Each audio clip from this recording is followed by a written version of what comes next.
When I help my students with their research papers, one of the things I help them to do is connect to the UCI library. You can go to Google and search UCI library. You don't actually have to walk to the library. And an important thing to remember is if you're trying to connect to the UCI library off campus, you have to download some software that will help you to connect to the VPN. So if you're off campus, you need to be connected to the VPN. Otherwise, on campus Wi-Fi, you should be able to connect to the UCI library directly through on-campus Wi-Fi. Once you're at the UCI library, there are multiple ways to look up different topics and research different ideas. One of the basic things you can do is after you've done your search, you can add to that search. It's on the top right side of the search. You can also choose on the right side what your range you want to look at for your research that you're doing. A big part of your library research is considering your research question. When you consider your research question, you should make sure that it's not too broad or too narrow or something that's already been explored. When you're thinking about your research question, you should make sure that it's not overly simplistic.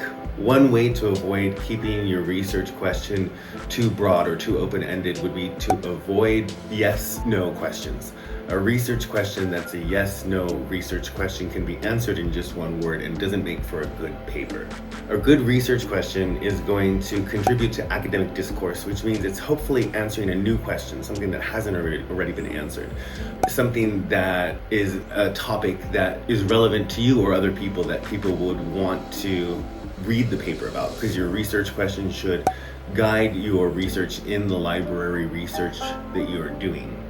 When writing your research paper, you have to consider your research question and how you're going to do that research at the library.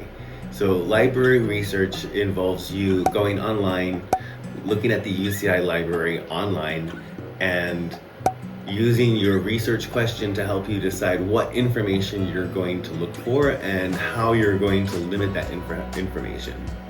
Library research, of course, could use something like Google Scholar. So you could start with Google. Google Scholar would be a better place to start.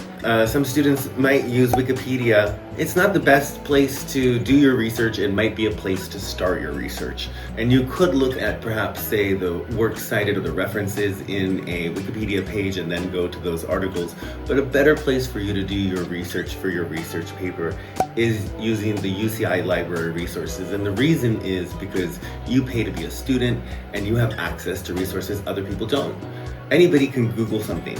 Anybody can use Google Scholar, but only students at universities, like students at UCI, can get their access to all of these great resources like peer-reviewed essays and papers and journals that otherwise would cost you a lot more money to access. One of the most difficult things about library research is coming up with a topic. When you're brainstorming your topic, think of something that's relevant to you and something that is a new topic that hasn't been fully explored. A lot of students get attached to an idea of what they want to write emotionally. I would suggest think more logically about the research that's out there. Write the paper that you can write rather than writing the paper that you want to write. You'll write a much better paper if you have one that's backed by good evidence to support your claims than if you write a paper that's just a topic that you feel that you really want to write about. When doing your research at the library or wherever you're doing your research, one thing to think about is how you can find keywords to help you refine your search.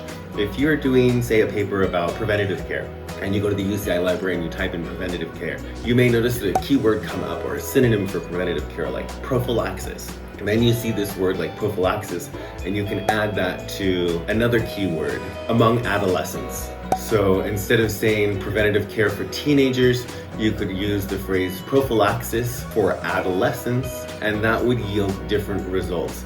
As you refine your search, use these keywords to then find other keywords in the results that come up.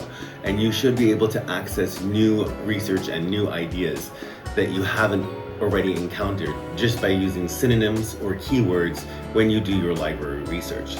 When you're doing your library research, just remember one thing you really want to avoid is writing a confirmation bias paper. A confirmation bias paper is where you come up with your claim before you have your evidence. So start with your evidence and then build your claim on that. If you enjoyed this video, please like and subscribe. My name is Brandon Wolf. Thank you for listening to me talk about library research and how you can do research for your research paper.